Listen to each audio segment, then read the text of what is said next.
Jadi yang tadi nih.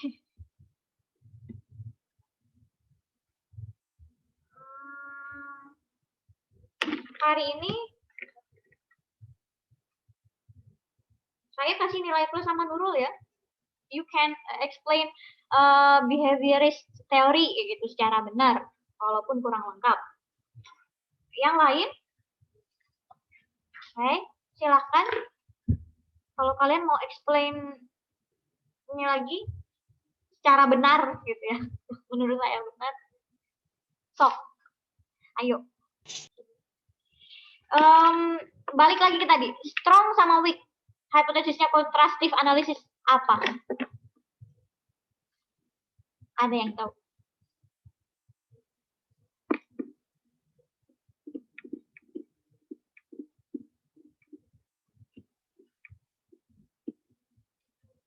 No? No? No idea? Jadi strong kontras tadi kan ini ya. Kalau Farah tadi cuma bisa jelasin tentang strong, nggak bisa jelasin tentang weak. Ya, strong bener. Predict, error. Jadi sebelum error itu terjadi, sudah dipredik. Terus dikasih tahu. Terus weak hypothesis apa? Weak hypothesis ketika mengidentifikasi. Farah tadi bilang, di situ ditulis bahwa weak hypothesis claim to be diagnostic. Diklaim sebagai pendiagnosa. Maksudnya apa? Terus apa bedanya sama strong? Berarti belum bisa jelasin weak secara keseluruhan ya. Kalau weak itu dia peranan kontrastifnya sedikit. Hanya mendiagnosa ketika error ada. Tapi kalau strong tadi, dia memprediksi error sebelum error itu ada. Disitulah proses pembelajarannya.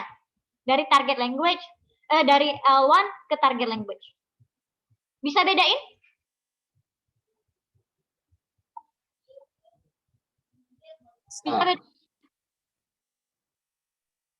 Bisa.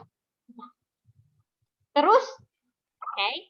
Satu informasi lagi yang perlu kalian ketahui, weak itu terjadi ketika weak hypothesis ada ketika strong analysis tidak bisa dilakukan. Kenapa strong analysis tidak bisa dilakukan? Karena saintis menemukan bahwa tidak semua error bisa dipredik.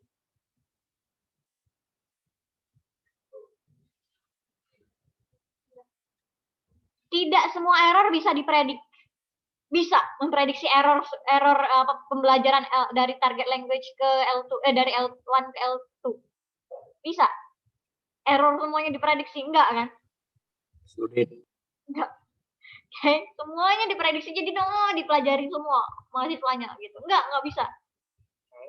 Error terjadi kalau misalnya error terjadi baru tahu kita, oh ini salah ternyata. Cara transfer mereka salah ternyata. Nah, itulah lahirlah teori weak hypothesis tadi. Bahwa error diidentifikasi setelah terjadi. Makanya di situ claims to be diagnostic weak hypothesis tadi. Oke. Okay. Nah, itulah di sini sampai sini ada yang mau tanya?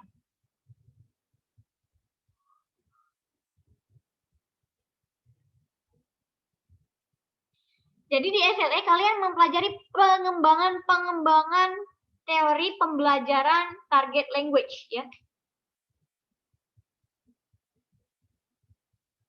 Jadi strong tadi dengan memprediksi tadi membeda-bedakan nggak bisa. Jadi ke apa sih namanya? Ke weak hypothesis tadi. Tapi apakah weak hypothesis selalu bisa juga? Ada error ini nggak efektif kan? Maksudnya nggak selamanya bisa efektif kalau misalnya kita biarkan siswa error dulu baru diidentifikasi, error dulu baru dikasih tahu, error dulu baru dikasih tahu. Ataupun dengan strong tadi ya, kita memprediksi apa kemungkinan yang yang salah mungkin mereka terjadi terus kita kasih tahu. Oke. Okay. Nah, dari situ terjadi pengembangan lagi ya. By the way, di situ kan ada psikologi sama linguistic aspect of contrastive ya. Yang psychology itu secara kejiwaan, linguist itu secara tata bahasa.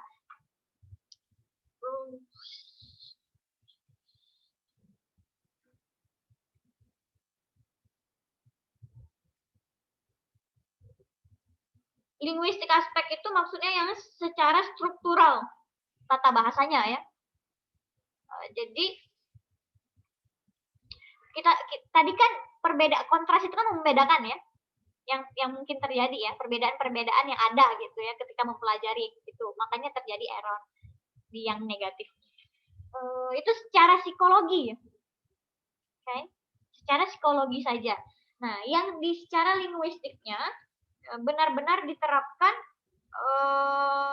misalnya ya, secara tata bahasanya ya, grammatical kayak gitu, apa saja. Tapi dua-dua ini tidak bisa dipisahkan ya, antara psikologi dan ini tadi apa namanya, kemampuan yang benar-benar tertulisnya, linguisnya tadi tidak bisa dipisahkan. Makanya ada yang namanya dibilang psikolinguistik. Oke. Sampai sini ada yang mau tanya?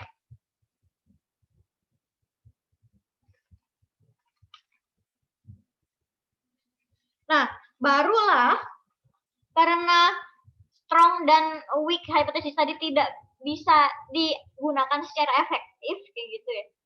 Mungkin di situasi tertentu bisa, tapi situasi lain tidak. Karena itulah terjadi kritik terhadap contrastive analysis. Nah, kritiknya tadi apa saja itu yang dijelaskan oleh teman-teman kalian. Secara teoritikal, apa kritik untuk contrastive analysis? Secara praktikal itu dijelaskan oleh Fadli. Mana Fadli ya? Fadli yang ini bukan?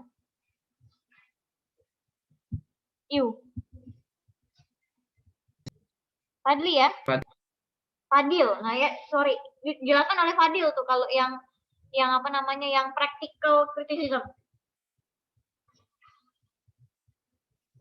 Ada yang mau tanya? Sampai sini. Saya menjelaskan intinya saja. Nggak bisa jelasin keseluruhannya. Terlalu banyak makan waktu. Ada yang mau ditanyakan? Tidak? Kalau nggak ada, kita ke pertanyaan. Sudah kalian tulis di situ?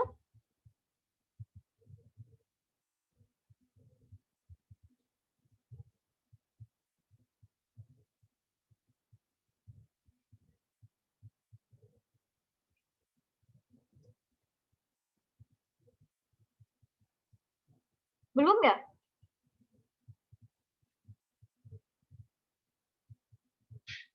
Belum ya? Belum ada yang ini? Atau saya yang...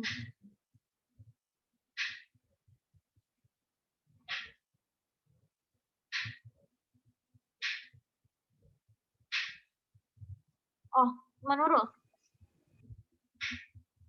I would like to ask the presenter what is the difference between structuralist linguist and contrastive analyst. Nah, apa? Penyaji.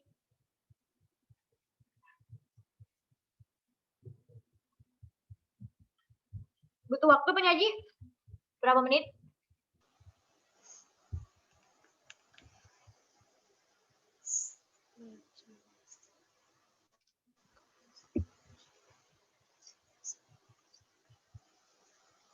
Coba dijawab dulu. Okay. I would like to try to answer the question. Oh, okay. Coba, Miss. Structuralist linguist itu a comparison of two languages that can be carried out using any several different models of grammar. While contrastive analysis is an area of considerable theoretical for general linguistics. Those are studies that are concerned with asal A.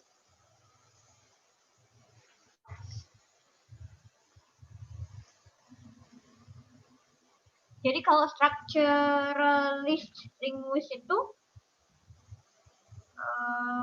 berdasarkan mempelajari bahasa di grammar-grammarnya ya? Model tata bahasa. Tata Iya, Mas. bahasanya. Kalau kontrastif? Yes.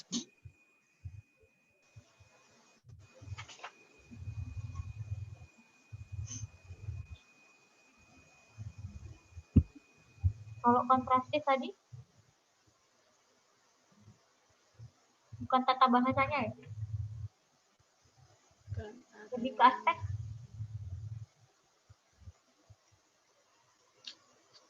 Ayo teruskan. Lebih ke aspek? Psikologis ya? Jadi Nurul kalau kontrastif analisis itu lebih ke yang aspek psikologisnya. Makanya dia berkaitan sama behaviorist, kemudian habit and error. Tapi kalau structuralist linguist dia Tata bahasa. Oke, tata bahasa tadi, grammatically. Jadi structuralist itu ada common kategorisnya terhadap struktural bahasa. Nurul? Bedanya kalau structuralist linguist ya yang kayak itu, yang apa namanya? Grammatical, ini ditambah ini, tambah ini, ya itu benar-benar structuralist linguist. Oke. Kalau kalian sudah belajar sintaks belum? Sudah, Mas. Nah, gimana rasanya belajar sintaks? Sama nggak sama belajar grammar? Sama, Mas. Sama. Sama apa Lebih- beda saya tanya? Oke, lebih sama. dalam Bedanya lagi. apa? Beda nggak? Apa sama aja? Bedanya kalau sintak itu Lebih ke lebih membedah lagi kalimat. Lebih membedah lagi kalimatnya. Oke. ya membedah kalimat. Kalian memecah terus kayak gitu, terus menentukan Pakai tree diagram. per kata kalian pecah. Oke. Iya. Iya. Meaningnya kalian, Yes. saya nanya, meaningnya kalian aguin lagi deh. Meaningnya. Meaningnya kalian aguin deh. Not Tidak. really. Not really. Kalian meaningnya itu sudah di luar kepala, sudah tahu, sudah ngerti, dan kalian memecah itu. Itu sintaks. Okay. Ini kata ini dari suku ini dari jenis ini, ketika ditambah ini jadi ini, jenis part of speech-nya beda kayak gitu kan. Kalau ditambah imbuhan ini part of speech yang ini beda, fungsinya naon, apa lagi? Apa dia? Fungsinya naon, kemudian plural, singular, kayak gitu kan. Ada juga kan yang kayak gitu, jenis-jenisnya malah kalian pecah lagi. Tapi di grammar Iya. kalian pelajari itu tidak. Kalian mempelajari, ketika mempelajari grammar, cenderung mempelajari fungsinya. Okay. Kalau gone, itu ketika digunakan past tense. Secara meaning kalian pelajari. Tapi kalau sintaks tidak secara meaning, tapi secara struktural, baru ke meaning. Oke. Nah, yang sekalian belajar sintaks itulah yang structuralist linguist. Oke. Oke. Tapi yang mempelajari grammar bukan kontrastif analisis ya, bukan. Oke. Saya hanya mau menjelaskan si yang structuralist linguist tadi. Kalau kontrastif, yang kayak tadi itu, Nurul. Kontrastif analisis ya yang itu tadi. Kamu membedakan, mempredik apa yang ada, mungkin error-errornya apa, gitu ya. Atau mengidentifikasi error itu gimana gitu, menganalisisnya, kemudian diberitahu pula kalau salah, kayak gitu. Itu kontrastif analisis. Nurul jelas?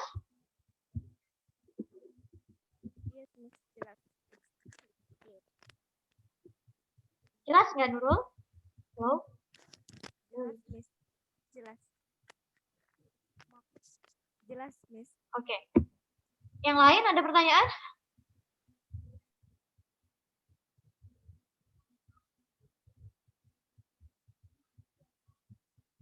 Nggak ada? Nggak ada pertanyaan ya?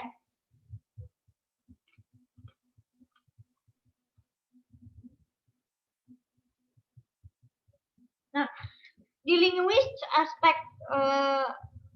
of contrastive analysis,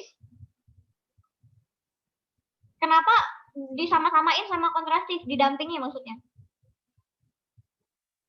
Karena mempelajari error-error tidak bisa dilepas dari aspek itu tadi, linguisnya tadi.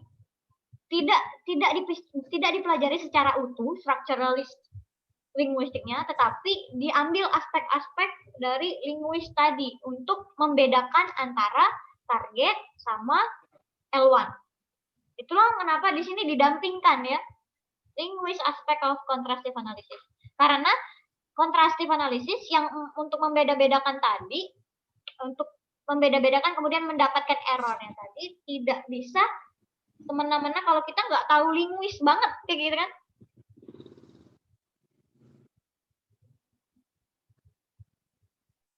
Ada kata-kata di sini terakhir di paragraf yang ini nih. Differences can be identified linguistically, but difficulty involves psychological consideration.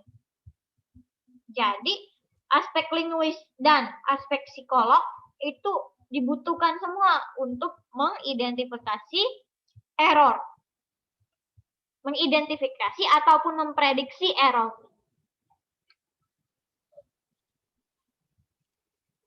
Ya. Oke. Ada pertanyaan nggak?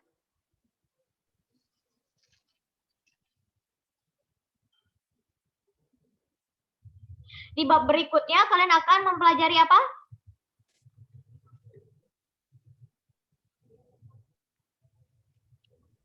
Interlanguage and the natural roots. Interlanguage and The natural root of development. the natural root development. Interlanguage. Oke. Interlanguage ya.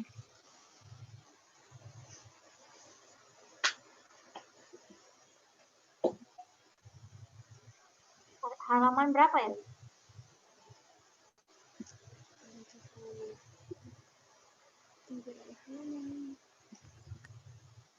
Ini ya.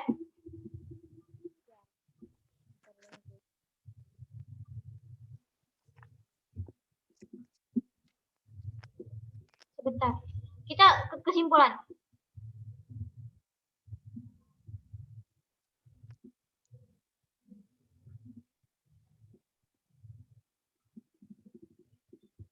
Mari baca ini bareng-bareng. Kalian juga baca. This chapter begin by showing that although in popular belief SLA is strongly influenced by learner L1. Iya, kita tahu. Makanya itu ada pengaruh tadi, transfer tadi. There is considerable disagreement among researchers about the extent and nature of the role of the L1. Nah, ada ketidaksetujuan ya antara researcher satu sama researcher kedua, peneliti di bidang bahasa tentang peranan L1 tadi. Buktinya ada yang bilang kalau error itu nggak bisa semuanya diprediksi, kayak gitu kan.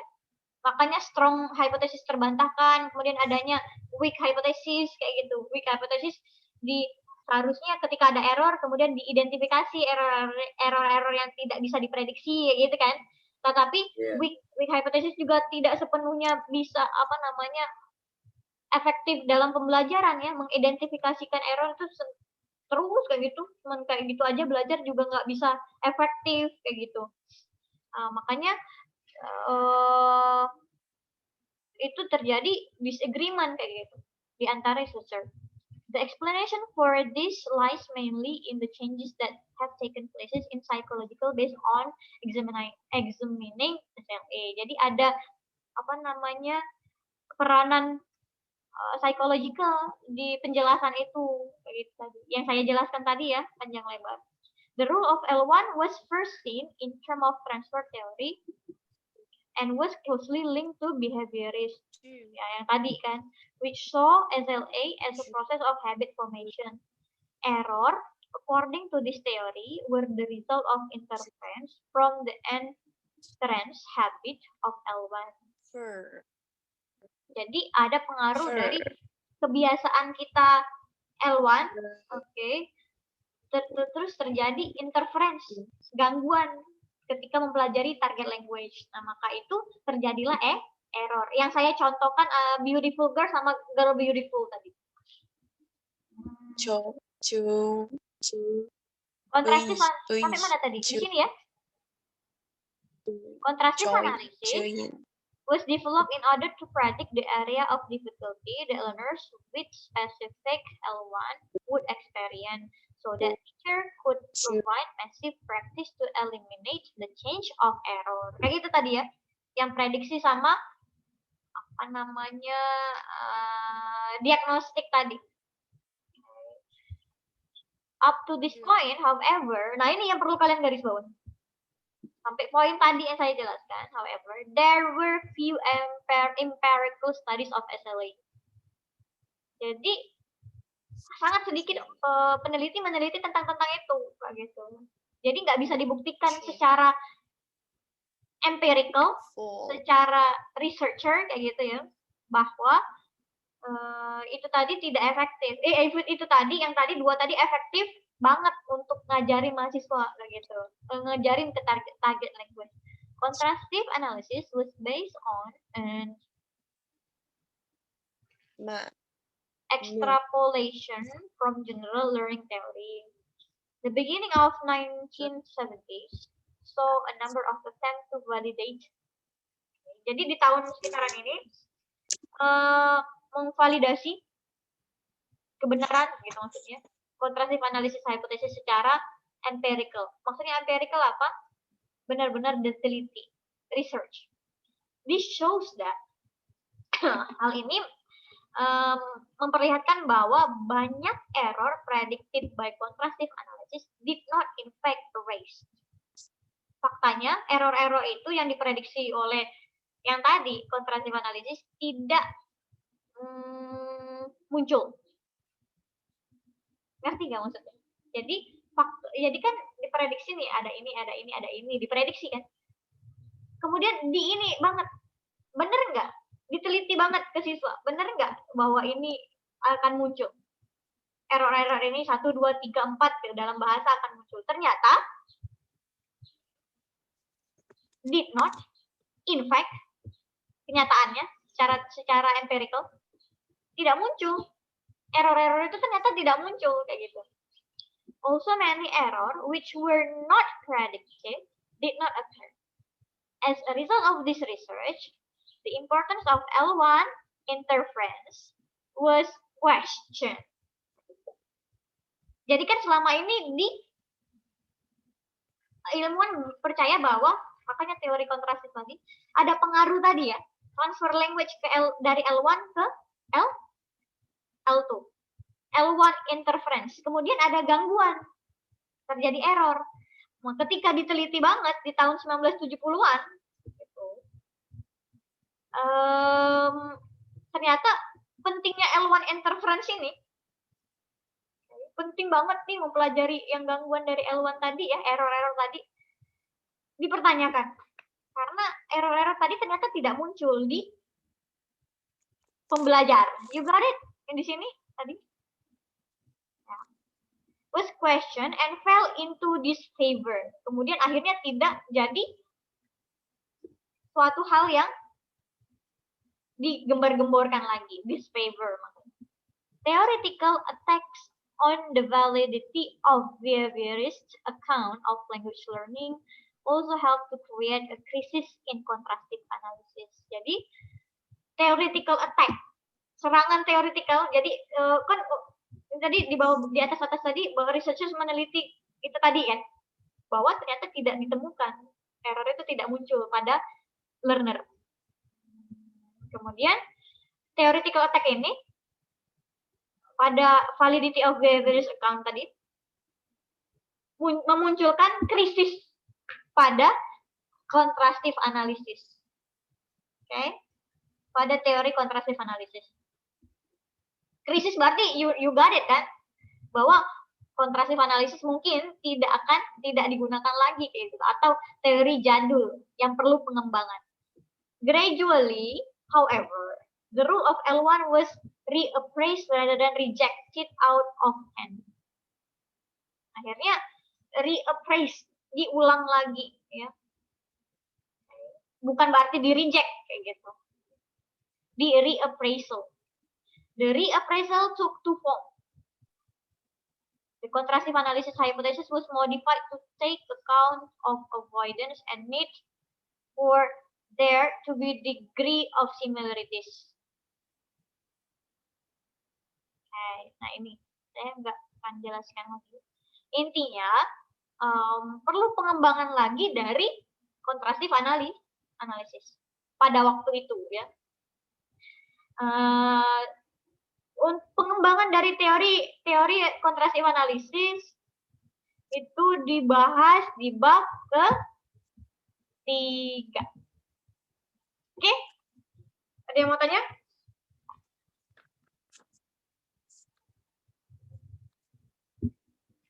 Ada yang mau tanya lagi?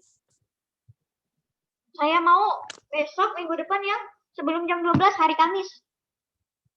Jadi saya sudah bisa bikin, saya cuma bisa bikin sekitar jam itu karena anak saya masih dititipkan.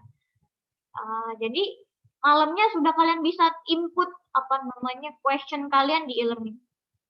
Ada lagi yang mau tanya?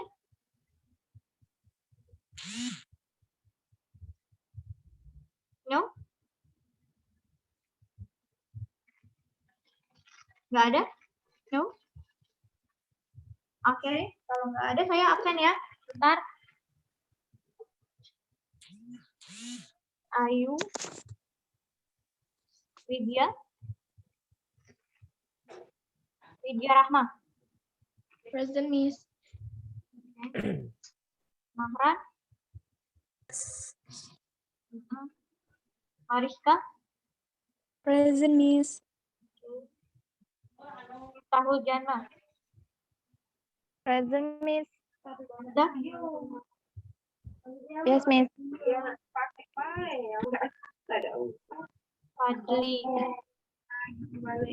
Najib. Present, Miss. Mana Najib? Najib? Present, Miss. Mana? Ada, Miss. Ada, Miss. Novita. Present, Miss. Oke. Putri Pratama. Miss Putri Ayu, Miss. Ya, udah. Putri Pratama yang nggak saya panggil udah saya absen. Putri Pratama. Ada ya Putri Pratama. Kayak nyalain video, ini nggak nyalain audio dia. Rahma Melianti. Putri Pratama present, Miss. Rahma Melianti, Rahma. Mana Rahma? Oke. Present. Panji? Present, Miss. Mana? Kamu datang nggak yang di pertama tadi, bagian pertama? Enggak, Miss. Enggak bisa masuk, Miss. Enggak ada izin. Oke.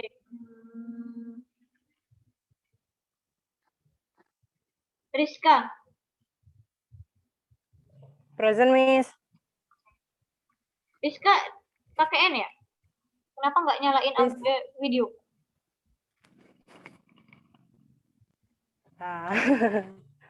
Siti juga. Najib kadang ada video, kadang enggak gitu ya. Ayu Mahesti, Cinta, Present, Miss. Doktarina, Sudiarti Awaliyah. Sudiarti?